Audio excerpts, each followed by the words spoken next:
ಈಗ ಶಕ್ತಿ ಯೋಜನೆಗೆ ಶಕ್ತಿ ತುಂಬುವಂತ ಲಾಂಛನದ ಅಧಿಕೃತ ಚಾಲನೆಯನ್ನ ನೀಡುವಂತಹ ಸುಸಮಯ.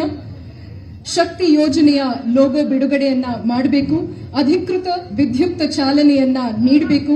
ಈ ಲಾಂಛನ ಏನು, ಇದರ ಗುರುತಿನ ವಿಶೇಷತೆ ಏನು, ಇವೆಲ್ಲವನ್ನ ತಿಳಿಸಲಿದ್ದೇವೆ. ವೇದಿಕೆಯನ್ನ ಅಲಂಕರಿಸಿರುವಂತಹ ಗಣ್ಯಮಾನ್ಯರು ಎಲ್ಲರೂ ಎದ್ದು ನಿಂತು ಕರ್ನಾಟಕ ರಾಜ್ಯ ಸರ್ಕಾರ, ಮಾನ್ಯ ಮುಖ್ಯಮಂತ್ರಿಗಳು ಹಾಗೂ ಕರ್ನಾಟಕ ರಾಜ್ಯ ಸರ್ಕಾರ, ಮಾನ್ಯ ಉಪಮುಖ್ಯಮಂತ್ರಿಗಳು, ಸಾರಿಗೆ ಸಚಿವರು, ವೇದಿಕೆಯನ್ನು ಅಲಂಕರಿಸಿರುವಂತಹ ಎಲ್ಲ ಮಹನೀಯರು ಶಕ್ತಿ ಯೋಜನೆ ಮೊದಲನೆಯ ಉಚಿತ ಯೋಜನೆಯ ಅಧಿಕೃತ ಲಾಂಛನವನ್ನ ಈಗ ಬಿಡುಗಡೆ ಮಾಡಲಿದ್ದಾರೆ. ಜೋರಾದ ಚಪ್ಪಾಳೆ, ಪ್ರೋತ್ಸಾಹ, ಬೆಂಬಲ. ಶಕ್ತಿಗೆ ಮತ್ತಷ್ಟು ಶಕ್ತಿ. ಶಕ್ತಿ ಯೋಜನೆಯ ಈ ಕಾರ್ಯಕ್ರಮ ರಾಜ್ಯದ ಸಾರಿಗೆ ಕಾರ್ಯಕ್ರಮದಲ್ಲಿ 3 ವಿಶೇಷತೆಗಳನ್ನ ನೋಡ್ತೀರಾ.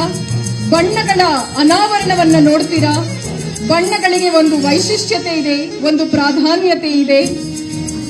ಗೌರವ ದ್ಯೋತಕವಾಗಿ ನೇರಳೆ ಬಣ್ಣವನ್ನ, ಶಾಂತಿ ದ್ಯೋತಕವಾಗಿ ಬಿಳಿ ಬಣ್ಣವನ್ನ, ಶ್ವೇತವರ್ಣವನ್ನ, ಹಸಿರು ಬಣ್ಣ, ಇವೆಲ್ಲವೂ ಕೂಡ ಪ್ರಾಸ್ಪರಿಟಿ ಅಂದ್ರೆ ಸಮೃದ್ಧಿ, ಸಂಪನ್ಮೂಲ, ಇವೆಲ್ಲವುಗಳ ಸಂಕೇತ. ಅದರಲ್ಲಿರುವಂತಹ ಶಕ್ತಿ ಅಧಿಕೃತ ಲಾಂಛನದ ಒಂದು ವಿಶೇಷತೆ. ಈಗ ಶಕ್ತಿ ಯೋಜನೆಯ ಸ್ಮಾರ್ಟ್ ಕಾರ್ಡ್ ಮಾದರಿ ಬಿಡುಗಡೆಯನ್ನ ಮಾಡಲಾಗ್ತಿದೆ. ಮಾನ್ಯ ರಾಜ್ಯ ಸರ್ಕಾರದ ಮುಖ್ಯಮಂತ್ರಿಗಳು ಹಾಗೂ ಸನ್ಮಾನ್ಯ ಉಪಮುಖ್ಯಮಂತ್ರಿಗಳು ಎಲ್ಲ ಗಣ್ಯರ ಸಮಕ್ಷಮದಲ್ಲಿ ಶಕ್ತಿ ಯೋಜನೆ a key to women empowerment, ನಾರಿ ಶಕ್ತಿ ಸಶಕ್ತೀಕರಣವನ್ನ ಅದಕ್ಕೆ ದ್ಯೋತಕವಾಗಿ ನಿಂತಿರುವಂತಹ ಸ್ಮಾರ್ಟ್ ಕಾರ್ಡ್ ನ ಮಾದರಿಯನ್ನ ಬಿಡುಗಡೆ ಮಾಡಲಿದ್ದಾರೆ. ನಮಗೆ ಸಿಗುವಂತಹ ಸ್ಮಾರ್ಟ್ ಕಾರ್ಡ್ ಯಾವ ವಿಧಾನವಾಗಿ ಇರುತ್ತೆ ಅನ್ನೋದನ್ನ ಇದರಲ್ಲಿ ನೀವು ನೋಡಬಹುದು. ಸಾಂಕೇತಿಕವಾಗಿ ಇದನ್ನ ವಿತರಣೆ ಮಾಡಲಾಗುತ್ತೆ.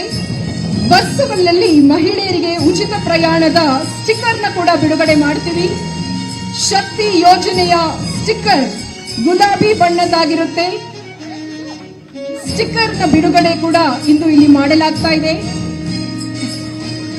ಸ್ಮಾರ್ಟ್ ಕಾರ್ಡ್ ನ ಮಾದರಿಯನ್ನ ನೀವು ನೋಡಿದ್ದೀರಾ. ನೀವು ಡೊಮಿಸೈಲ್ ಆಫ್ ಕರ್ನಾಟಕ ಅಂದ್ರೆ ನಮ್ಮ ರಾಜ್ಯದ ನಿವಾಸಿ ಅಂತ ತೋರಿಸುವಂತ ಒಂದು ಮಾಹಿತಿಯನ್ನ ನೀಡಿದ್ರೆ ಸಾಕು.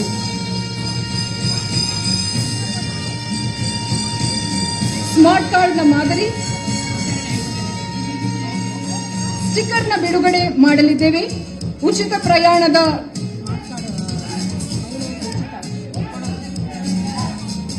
5 ಜನ ಮಹಿಳೆಯರು, ಶ್ರೀಮತಿ ಸುಮಿತ್ರಾ, ಶ್ರೀಮತಿ ರಾಧಾ, ಶ್ರೀಮತಿ ಪ್ರೇಮ, ಶ್ರೀಮತಿ ಕಲಾವತಿ, ಶ್ರೀಮತಿ ಪವಿತ್ರ. ಗುಲಾಬಿ ಬಣ್ಣದ ಶಕ್ತಿ ಯೋಜನೆಯ ಸ್ಟಿಕ್ಕರ್ನ ಬಿಡುಗಡೆ ಆಗಲಿದೆ. ಇದರ ಮೊದಲ ಫಲಾನುಭವಿಗಳಾಗಿ ಶ್ರೀಮತಿ ಸುಮಿತ್ರಾ, ಶ್ರೀಮತಿ ರಾಧಾ, ಶ್ರೀಮತಿ ಪ್ರೇಮ, ಶ್ರೀಮತಿ ಕಲಾವತಿ ಹಾಗೂ ಶ್ರೀಮತಿ ಪವಿತ್ರರವರಿಗೆ ಮೊದಲ 5 ಫಲಾನುಭವಿಗಳಿಗೆ ಶಕ್ತಿ ಯೋಜನೆಯ ಸ್ಟಿಕ್ಕರ್ನ ಸ್ಮಾರ್ಟ್ ಕಾರ್ಡ್ನ ಮಾದರಿಯನ್ನ ಇಲ್ಲಿ ನೀಡಲಾಗ್ತಾ ಇದೆ. ಈ ವಿತರಣೆಯನ್ನ ಸಾಂಕೇತಿಕವಾಗಿ ಸಂಚಾರಿ ಸಂಸ್ಥೆ ಅಂದ್ರೆ ವೇಗದೂತ ಅಂದ್ರೆ ಎಕ್ಸ್ಪ್ರೆಸ್ ಗಾಡಿಗಳು, ನಗರ ಸಾರಿಗೆ, ಸಾಮಾನ್ಯ ಸಾರಿಗೆ, ಈ ಎಲ್ಲಾ ಸಾರಿಗೆಗಳಲ್ಲಿ ನಾವು ಇದನ್ನ ಬಳಸಬಹುದು. ಇದು ನಾರಿ ಸಶಕ್ತೀಕರಣಕ್ಕೆ ಇಡುವಂತಹ ದಿಟ್ಟ ಹೆಜ್ಜೆ, ಮೊದಲ ಮೈಲಿಗಲ್ಲು. ವಿಶೇಷ ಮನ್ನಣೆ ಇದರಿಂದ ನಮ್ಮೆಲ್ಲರಿಗೂ ಸಿಕ್ಕಿದೆ.